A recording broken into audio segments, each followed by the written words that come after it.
j'ai pas salué ce matin.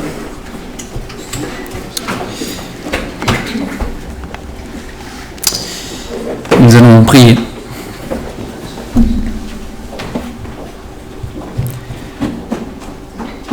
Seigneur notre Dieu, quel privilège encore ce matin de pouvoir ouvrir la Bible ensemble. Seigneur, tout au long de la semaine, nous pouvons lire ou voir beaucoup de choses, mais nous voulons nous concentrer sur ta parole, parce qu'elle est la vérité. Malgré nous, malgré nos émotions, malgré nos pensées, malgré notre intelligence, notre raisonnement parfois, malgré les circonstances de la vie, c'est vrai aussi. Cette parole demeure, et pour l'éternité, elle le sera, la vérité. Seigneur, ce matin, que nous puissions plonger nos regards dans cette parole, être conduits par toi, c'est vrai, et que tu puisses modeler, Seigneur, nos pensées et nos cœurs à l'image de Christ, à la volonté de Dieu, à ta volonté, Père. Merci aussi de bénir particulièrement les enfants ce matin qui vont encore entendre ta parole, comme chaque dimanche, Seigneur, comme chaque jour aussi probablement, qu'ils puissent retenir, Seigneur, et vivre cette parole. Qu'elle soit vécue dans leur jeune vie, Seigneur, qu'elle porte du fruit et qu'ils s'attachent à toi. Nous te bénissons pour ta fidélité malgré nous, malgré ce que nous sommes, et pour ta bonté. Au nom du Seigneur Jésus. Amen. Si vous voulez ouvrir vos Bibles avec moi ce matin en Genèse, chapitre 2.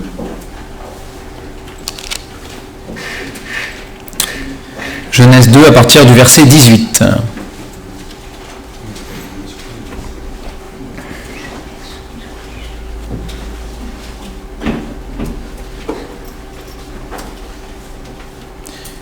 La prédication de la parole de Dieu a plusieurs buts. Il y a l'enseignement, bien évidemment, l'exhortation, l'encouragement. Parfois, on a besoin d'être repris aussi. Et elle a aussi pour but la proclamation. La proclamation de la vérité. C'est vrai. C'est un moment où la parole de Dieu est ouverte et où elle est proclamée dans ce qu'elle est, la vérité, la sainteté, et dans sa puissance. Alors il paraît qu'aujourd'hui c'est la fête des mères, une fête, les féministes ne sont pas encore attaquées, mais ça viendra je pense. Mais pour nous allons ouvrir la parole de Dieu, et voir à la création ce que le Seigneur a créé comme étant bon. Et donc à partir du verset 18, Dieu a créé l'homme avant, et puis au verset 18 il dit « L'Éternel Dieu dit, il n'est pas bon que l'homme soit seul, je lui ferai une aide semblable à lui. L'Éternel Dieu forma de la terre tous les animaux des champs et tous les oiseaux du ciel, et il les fit venir vers l'homme pour voir comment il les appellerait, et afin que tout être vivant porte le nom que lui donnerait l'homme. » Donc Adam a choisi le nom de tous les animaux ici, il y en a pour un moment, mais voilà, et au bout d'un moment, donc l'homme donna des noms, verset 20, il donna des noms à tout le bétail, aux oiseaux du ciel et à tous les animaux des champs, mais pour l'homme, il ne trouva point d'aide semblable à lui. Alors l'Éternel Dieu fit tomber un profond sommeil sur l'homme qui s'endormit, il prit une de ses côtes et referma la chair à sa place. L'Éternel Dieu forma une femme de la côte qu'il avait prise de l'homme, et il l'amena vers l'homme. Et l'homme dit, voici cette fois celle qui est haut de mes os et chair de ma chair. On l'appellera femme parce qu'elle a été prise de l'homme. C'est pourquoi l'homme quittera son père et sa mère et s'attachera à sa femme et ils deviendront une seule chair. L'homme et sa femme étaient tous deux nus et ils n'en avaient point honte. Ici nous avons ce cher Adam, qui après avoir donné un nom à tous les animaux s'est dit quand même il y a un truc, ils sont tous deux et moi je suis tout seul. Il l'a remarqué, sans aucun doute. Voilà, c'est aussi la raison pour laquelle Dieu l'a fait aussi nommer chacun des animaux.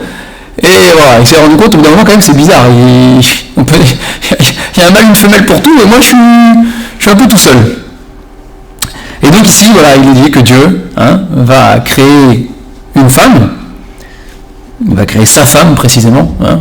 On passe d'une femme à sa femme dans le texte, au bout d'un moment.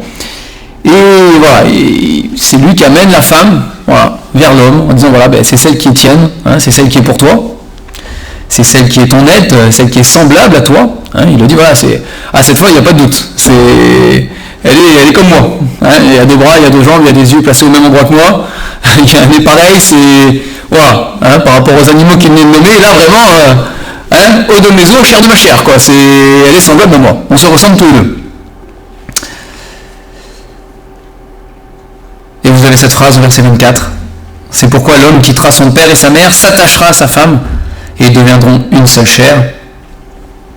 Effectivement, dans la première création ici, d'Adam et Ève, et particulièrement de Ève, c'est un morceau d'Adam qui a été pris, n'est-ce pas, une côte, il est dit ici, une côte a été prise d'Adam, et c'est avec cette côte qu'il a façonné la femme d'Adam. Donc effectivement, pour être une seule chair, ils sont vraiment issus d'une seule chair, quoi. C'est vraiment cette idée-là. Il dit voilà, l'homme quittera son père, son père et sa mère, s'attachera à sa femme, deviendront une seule chair. Alors le terme qui est employé pour s'attacher, il s'attachera à sa femme, c'est un terme qu'on peut aussi traduire par il tiendra ferme ou il s'accrochera. Un peu comme en français on a cette expression comme une moule à son rocher. C'est pour ceux qui ont déjà pêché des moules, ça s'accroche au rocher. Voilà, c'est l'idée, c'est l'homme et la femme, l'homme s'attachera, l'homme tiendra ferme, s'accrochera à sa femme pour qu'ils deviennent une seule chair. Et donc dans ce récit de la Genèse, dans les récits de la Genèse, qui composent la création, dans ces premiers chapitres de la Genèse, nous avons sans cesse ce refrain qui revient, n'est-ce pas, où Dieu dit, Dieu vit que cela était bon, parfois même très bon, il est dit, très bon. Après tout ce qu'il avait créé, cela était très bon. Et c'était bon, et c'était très bon, jusqu'à ce que, n'est-ce pas, et vous connaissez la suite de ce texte. Là on a lu la fin de Genèse chapitre 2, on ne va pas le lire ensemble, mais Genèse chapitre 3, c'était jusqu'à ce que le péché entre dans le monde, jusqu'à ce que le péché entre dans l'homme. C'était bon. Ce que Dieu avait créé, ce que Dieu avait institué, ce que Dieu avait projeté, et qui était en train de se réaliser chez Adam et Ève, et dans toute la création du coup derrière, était très bon. Et puis, le péché est entré. Ils ont choisi, tous les deux, alors là franchement, tous les deux, ils ont choisi, l'homme et la femme, de s'affranchir de ce que Dieu voulait pour eux. Ils ont décidé qu'il y avait une autre voie à explorer, que celle que Dieu avait montrée, que celle que Dieu avait donnée pour eux. Il y avait la voie, pas forcément de Satan, même s'il est dans l'histoire, mais il y avait leur propre voie, la voie de leur indépendance. La voie de savoir, tiens, si on ne faisait pas, je vais dire dans ce sens-là, si on ne faisait pas ce que Dieu a dit, si on faisait l'inverse de ce qu'il avait dit, et si finalement, on pouvait essayer de vivre sans tenir compte de ce que Dieu veut. Et ça a été la catastrophe. On le voit dans toute l'histoire de la parole, on le voit dans toute l'histoire de l'humanité jusqu'à aujourd'hui. Et le péché, qui est entré dans le monde à ce moment-là, n'a pas cessé, jusqu'à aujourd'hui encore, n'a pas cessé de déconstruire et de détruire tout ce que Dieu avait proclamé être bon. Et c'est la triste histoire de notre humanité. Jusqu'à aujourd'hui, le péché continue d'agir. Qu'on en ait conscience, qu'on n'en ait pas conscience, ça n'a pas d'importance. Le péché est une puissance qui agit. Et Satan est derrière pour entretenir et pour encourager la chose. Mais le péché continue encore aujourd'hui de détruire tout ce que Dieu avait créé de bon. Alors, nous sommes à une époque où ça continue. Alors, on a l'impression qu'on est arrivé au paroxysme de ce qu'on peut arriver dans la déconstruction de ce que Dieu avait proclamé bon dans sa parole. On n'y est pas encore. Probablement, ceux qui nous ont précédés ont pensé vivre les mêmes choses aussi. Mais étape par étape, les choses dégringolent. Et ici, Dieu avait constitué un premier couple, dans l'idée de constituer une première famille. Et on voit Genèse chapitre 3, et par la suite. Et puis au chapitre 4, il est dit qu'Adam a connu Ève et qu'ils ont enfanté, et ils ont eu des enfants. Mais à partir du moment où ce que Dieu avait créé bon a été corrompu par le péché, tout le reste a été une suite de malheurs, jusqu'à aujourd'hui. Et dans la famille que Dieu avait prévue et voulu, il n'y a eu de cesse d'y avoir des malheurs et des problèmes et le péché qui détruit, etc. Et ça commence directement après la chute. 2 enfants naissent, voilà. Et il y en a un qui tue l'autre. C'est comme ça commence l'humanité après le péché. Et regardez toutes les histoires de la Bible. Regardez même les grands hommes de Dieu, Abraham, s'il en est un. Les problèmes au sein de la famille, au sein du couple, etc. Et ça n'a pas cessé jusqu'à aujourd'hui. Alors aujourd'hui, voilà, on vit dans un monde où, encore une fois, on continue de remettre en question ce qui est bon. Alors, on invente, ou on essaye de trouver des prétextes, la science, la psychologie, la philosophie, et d'autres choses, pour détruire à chaque fois ce que Dieu a institué de bon. Et c'est dans ce sens-là où je dis que la prédication est parfois une proclamation. La proclamation de ce que Dieu veut. La proclamation de ce que Dieu a décrété comme étant bon. Et si nous sommes en Jésus-Christ, parce que pour le monde pécheur, il est pécheur, mais pour nous, si nous sommes en Jésus-Christ, Dieu veut que nous vivions, c'est une certitude, ce qui est bon. Et ce qu'il a prévu être bon pour chacun d'entre nous. Alors, on ne va pas dire que c'est évident, on ne va pas dire que c'est facile, ça c'est sûr. Et parfois nous sommes victimes aussi du péché des autres. Mais dans la mesure du possible, dans la mesure où nous avons le choix, parfois aussi, et même souvent nous avons le choix, Dieu nous encourage à suivre ce qui est bon et ce qu'il a prévu pour nous. Aujourd'hui, on peut faire ce qu'on veut, en termes de famille, en termes de couple aussi. C'est l'époque dans laquelle nous vivons. Mais faisons attention à nous qui nous proclamons chrétiens, enfants de Dieu, faisons attention à ce que nous faisons. Parce que la parole de Dieu est claire. L'homme, c'est marqué ici, l'homme quittera son père et sa mère, s'attachera à sa femme, demeurera ferme avec sa femme. Il demeurera ferme avec sa femme.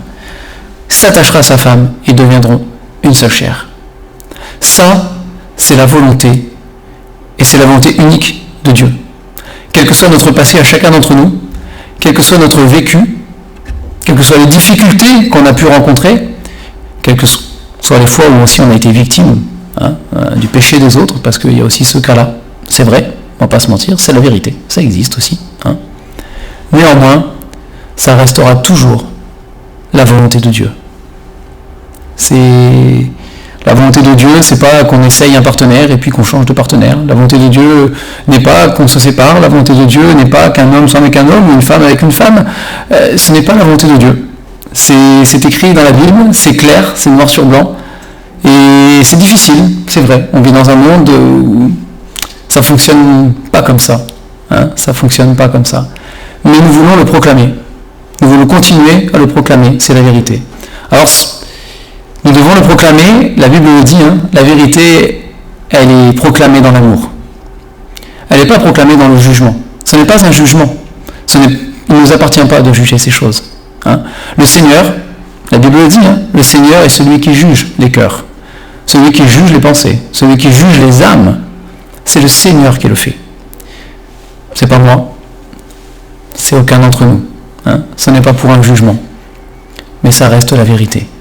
Et que serions-nous Que serions-nous si en tant que chrétiens, par peur de ce qu'on pense aujourd'hui dans le monde, on ferme notre bouche et on ne proclame plus la vérité? Si nous le faisions, que serions-nous devant le Seigneur? Nous allons rendre des comptes, vous savez, moi parce que je prêche la parole devant vous, mais chacun d'entre nous, de la manière aussi dont nous la vivons, et dont nous la proclamons par notre vie et par nos paroles aussi. Et que serions-nous devant le Seigneur ce jour-là, quand le Seigneur nous demandera des comptes et nous dira: et pourquoi ça tu ne l'as pas dit? Tu connaissais la vérité, tu avais la parole de Dieu. Pourquoi tu as fermé ta bouche? Ah mais Seigneur, dans le monde dans lequel on vit, on ne peut plus dire ces choses-là. Ah ouais, Seigneur, tu vois l'époque dans laquelle on est? Vous croyez vraiment que ce sera recevable devant le Seigneur? Il va dire: mais non. Combien de fois il est dit dans la parole: parle et ne te tais pas. Le Seigneur le dit à Paul, parle et ne te tais pas. J'ai un peuple nombreux dans cette ville. Parle et ne te tais pas. Et nous avons, même si c'est difficile, et on doit s'en rappeler encore ce matin, nous avons à proclamer ce que dit la Bible. Avec amour, mais nous devons le proclamer malgré ce que les autres pensent de nous. Malgré ce que les autres disent autour, malgré ce qu'ils vivent. Même si ça ne plaît pas, même si ça froisse. Et qui sait? Qui sait si ça ne plaît pas ou si ça froisse? Peut-être pour être amené à la repentance. Peut-être pour réfléchir sur les choses de Dieu. Peut-être pour mettre sa vie en conformité avec ce que dit la parole de Dieu. C'est dans ce sens-là que nous proclamons la vérité.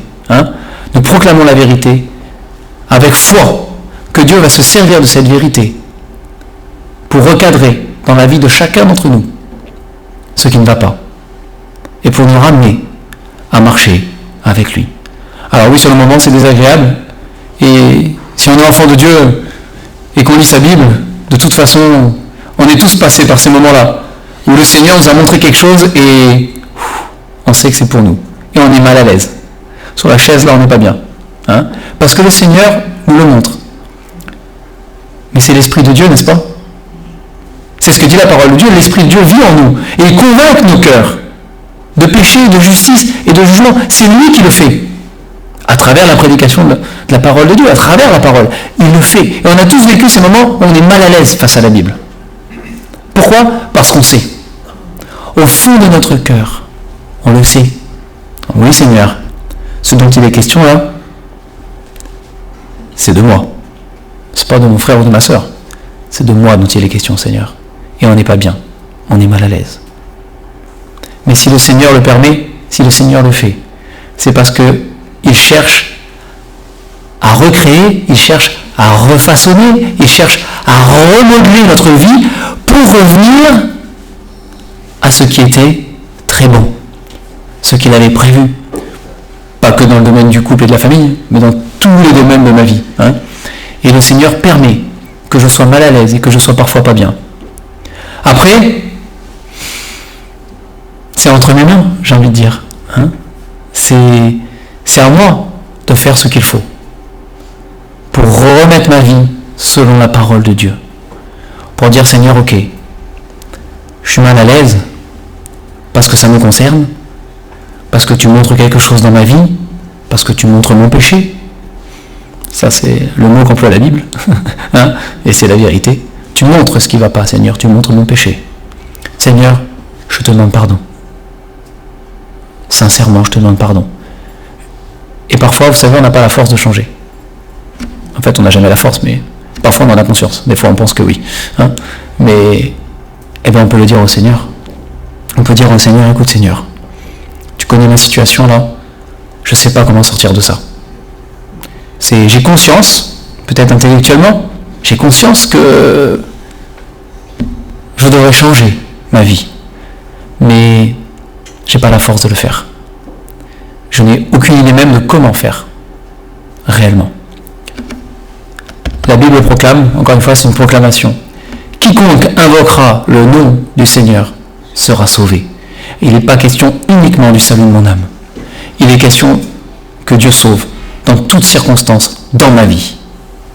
Et quiconque invoque Invoquer, le mot est fort. Hein. Invoquer, c'est... Je crie à l'aide. Hein. C'est quiconque invoquera le nom du Seigneur sera sauvé. Alors, invoquez le nom du Seigneur. Demandez au Seigneur de vous montrer. Demandez au Seigneur d'ancrer dans votre cœur une conviction ferme selon la vérité de sa parole et de vous aider et de nous aider à la tenir et à marcher exactement comme il le faut. Pourquoi ?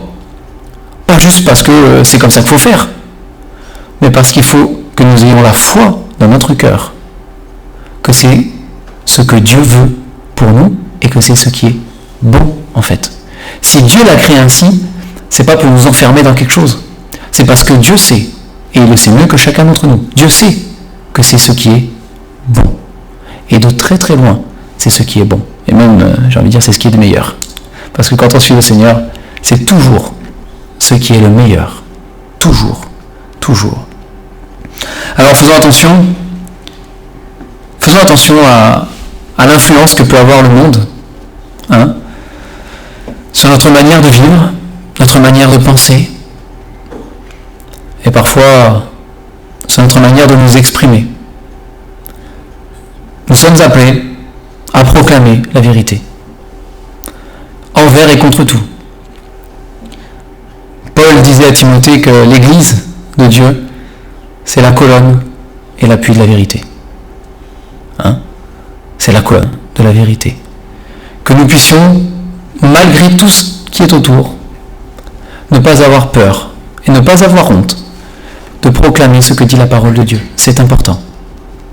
Que nous puissions le maintenir, chacun d'entre nous, personnellement, dans notre propre vie, et en tant qu'Église. Il y a des sujets qui fâchent. Dans l'air du temps, il y a des sujets qui fâchent encore plus, peut-être.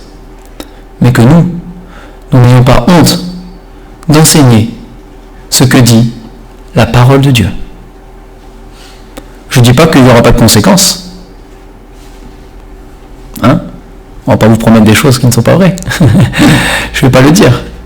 Mais ce que je sais, c'est que Dieu honorera notre foi, d'une manière ou d'une autre. Et que de la même manière que les persécutions font avancer le témoignage, c'est la vérité. De la même manière, la proclamation de la vérité, envers et contre tout, fera toujours avancer le témoignage aussi de la parole de Dieu et l'évangile. Que le Seigneur nous aide, que le Seigneur nous fortifie, que le Seigneur nous fortifie, parce que nous avons besoin de lui.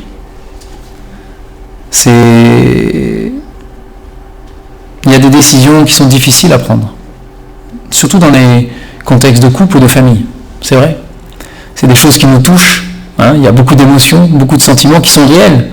Ce ne sont pas des choses à négliger parce que ce sont des choses puissantes. Le Seigneur nous a créés avec des émotions et des sentiments. Et c'est puissant, extrêmement puissant, c'est vrai. Mais nous devons les soumettre, c'est vrai, à la volonté de Dieu. Et ce ne sont pas toujours des choses évidentes, n'est-ce pas ? Mais nous pouvons compter sur la grâce de Dieu. Il faut lui faire confiance. Si on n'essaye pas de lui faire confiance, si on ne fait pas le premier pas pour lui faire confiance, alors c'est sûr que ce sera difficile et même impossible, n'est-ce pas ? Mais j'ai envie de dire, essayez-le.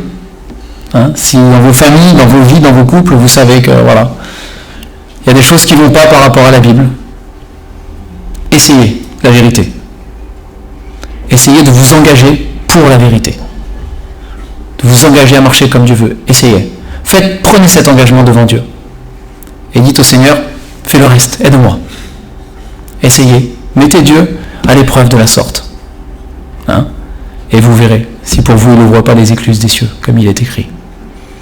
Nous avons la foi qu'il le fera. Il l'a déjà fait. Et nous avons la foi qu'il continuera à le faire. Seigneur notre Dieu,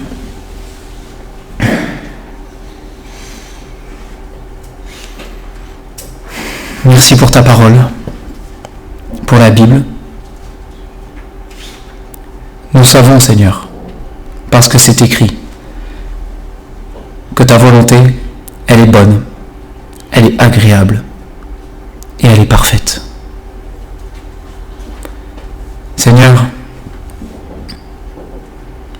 J'ai à cœur de te prier ce matin, particulièrement pour que tu nous préserves et que tu nous gardes de l'influence du monde, qui sans cesse, Seigneur, sans arrêt, sans fin, détruit, déconstruit ce qui est bon. Seigneur, que dans pas un seul domaine nous nous laissions emporter, Seigneur, par cette vague de déconstruction. Seigneur, c'est pas de la politique, c'est pas de la tradition, c'est simplement que nous voulons marcher selon tes voies. Parce que nous reconnaissons ce matin, nous le proclamons, que la voie que toi tu dessines pour nous, Seigneur, c'est la meilleure voie. Celle que dès la création tu as instaurée, posée, c'est la meilleure. Seigneur, je te prie pour celles et ceux qui, ce matin, savent bien que leur vie n'est pas en accord au niveau familial et dans d'autres domaines, parce que ton esprit est plus libre que ça. Mais ceux qui savent, Seigneur, que ça ne va pas. Seigneur, de tout mon cœur, je te prie que tu leur donnes le courage de choisir la vérité, le courage de choisir de marcher dans tes voies, la voie qui est bonne, agréable et parfaite de ta volonté. Seigneur, ouais, fais-le s'il te plaît. Que ton esprit soit puissant pour convaincre et pour conduire. Nous prions, Seigneur, aussi que pour chacun d'entre nous, tu nous aides à toujours proclamer la vérité, à ne pas avoir honte de cette vérité, à ne pas avoir peur, malgré toute la pensée du monde, de prendre position pour toi, Seigneur, et pour ce que dit la Bible. Seigneur, tu es celui qui est le plus puissant. Tu es celui qui est plus que vainqueur. Nous te faisons confiance pour triompher dans chacune des vies. Sois béni au nom du Seigneur Jésus Père. Amen.